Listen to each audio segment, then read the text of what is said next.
अस्सलाम वालेकुम नादरीन, मैं हूं इब्राहिम कुंबर। आप देख रहे हैं मेरा यूट्यूब चैनल IKNN। नादरीन, आज फिनांस मिनिस्ट्री में अहम तब्दीलियों का बाज़ाब्ता तौर पर नोटिफिकेशन जारी हो गया। हाफिज़ शेख को फारिग करके घर भेज दिया गया, बल्कि घर नहीं, वो तो क्वारंटाइंड हो गए हैं। घर तो उसका पता नहीं है भी नहीं, रहते तो वह पहले यहीं पे यहाँ 5 स्टार होटल में थे। बहरहाल उनको फारिग कर दिया गया है और हमाद अज़हर को फिनांस मिनिस्ट्री का चार्ज दे दिया गया है और उन्हें रेवेन्यू का एक्स्ट्रा चार्ज भी दे दिया गया है, जो उनसे हाफिज़ शेख ने पहले वापस ले लिया था।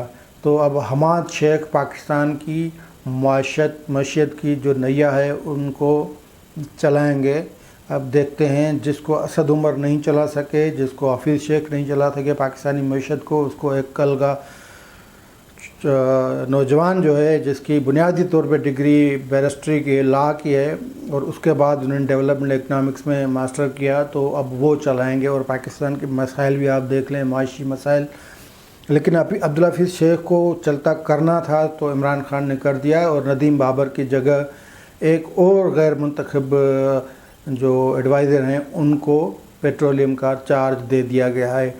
अब आने वाले दिनों में देखेंगे, कल तक काबीना में भी रीशफलिंग हो रही है और सुना है कि अच्छी खासी रीशफलिंग हुई है और ये 2.25 सालों यानी 2.5 सालों में तकरीबन कोई चौथी पाँचवीं मरतबा ये सब कुछ हो रहा है। और ये इस बात का सबूत है कि ये ना तजर्बेकार लोगों से और जिनका कोई सियासी फ़हम, सियासी विज़न, सियासी दानिश नहीं होती, उनसे हुकूमत फिर इसी तरह चलती है।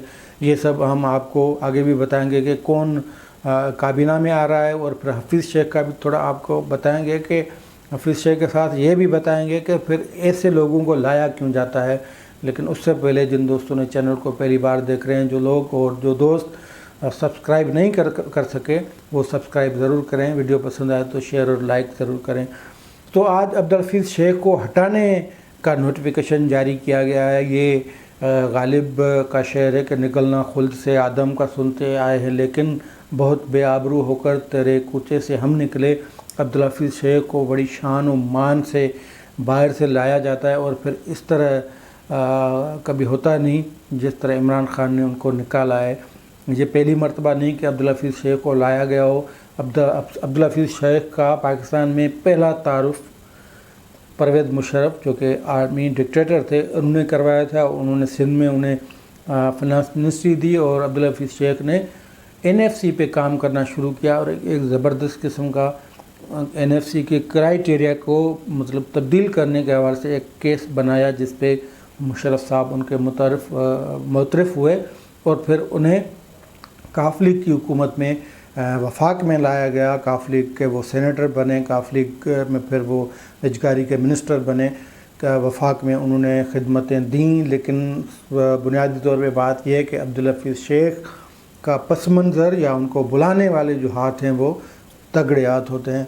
दूसरी मरतबा वो पीपल्स पार्टी, लेकिन एक बात है कि वो फिर जब वज़ीर नहीं रहते तो मुल्क में नहीं रहते, क्योंकि आलमी इदारों के साथ वो काम करते रहते हैं, तो वो अपना बैग उठा के चल रहे होते हैं। अगर उनका कोरोना टेस्ट पॉजिटिव नहीं आता तो अब्दुल हफीज़ शेख ने हो सकता है कि आज ही निकल जाना था।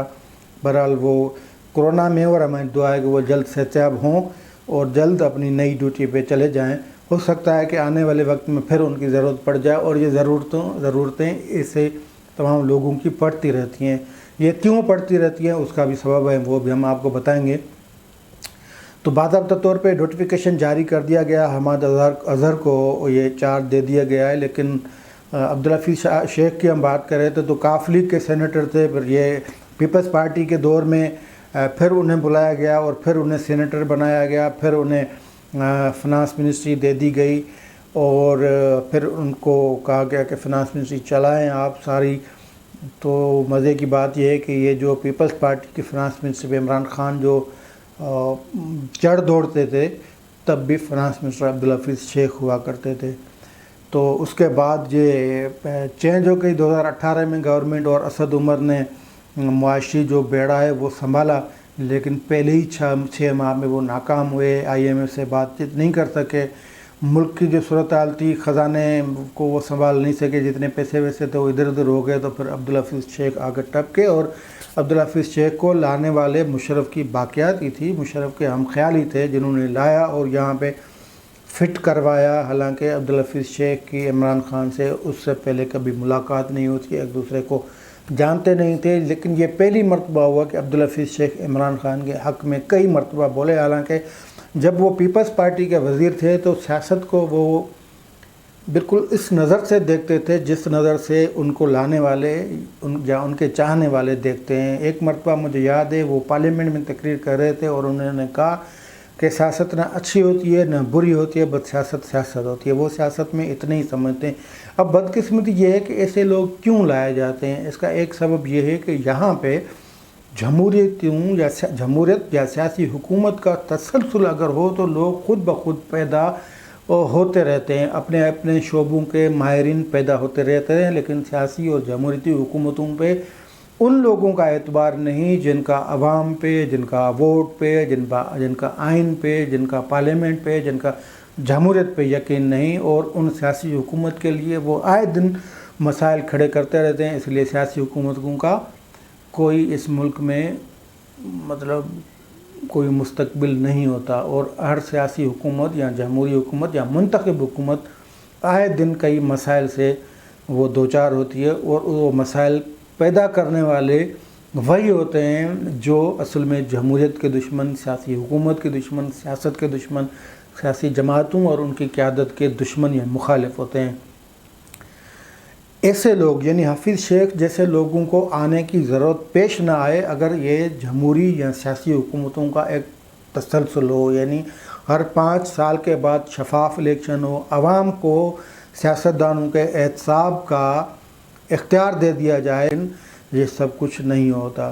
ڈیلز کے تحت حکومت دی جاتی ہے، اختیارات ہوتے نہیں، اقتدار ہوتا ہے، کرسی ہوتی ہے، باقی کچھ نہیں ہوتا، اور پھر ان پہ چکا، ان کے خلاف پروپیگنڈا، ان کے خلاف پوری ایسے پنجابی میں جو کہتے ہیں انی مچی ہوتی ہے، ان کے خلاف پھر یہ اینکر چھوڑے جاتے ہیں، ان کے خلاف پھر اخباروں کو چھوڑا جاتا ہے، پھر ان کے خلاف پروپیگنڈا، مقامی گوئبلز، بہرحال اسی وجہ سے یہ سب کچھ ہوتا ہے، لیکن یہ پھر چل نہیں سکتا، پھر ایسے ہی ہوتا ہے جیسے ابھی ہوا ہے، جیسے عمران خان کی حکومت میں ہوا ہے۔ ان کو یہ خوش قسمت وزیر اعظم تھے کہ ان کے لیے بڑے بڑے عہدیداروں نے ان کے لیے مختلف ملکوں سے پیسے مانگے، ان کی مدد کے لیے، ان کی امداد کے لیے، وہ یہ فیل ہوئے کیونکہ انہیں اس لیے لایا گیا تھا کہ یہ ایک سیلیبریٹی ہیں اور یہ جس پہ ہاتھ رکھیں گے وہ ملک آنکھیں بند کر کے ان کو پیسہ دے گا، پاکستان کے خزانے بھر جائیں گے، سوئس بینکوں سے پیسہ آ جائے، جس طرح یہ پہلے کہتے تھے الیکشن کے بعد،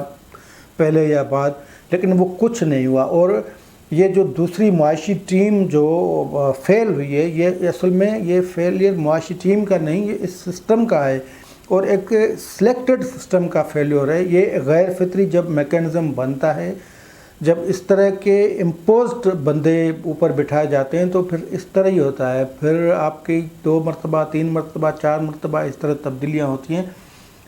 تو یہ بات، دوسری بات یہ کہ عبدالحفیظ شیخ کو ہٹانے سے 1 ہفتہ پہلے تک جب وزیر اعظم کہہ رہے تھے کہ معاشی معاملات بہتر ہو رہے ہیں، اب ان کے ثمرات آنا شروع ہوئے ہیں اور اقتصادیات صحیح ٹریک پہ چل گئی ہے، تو پھر مطلب یہ جھوٹ بولا جا رہا تھا ہم سے۔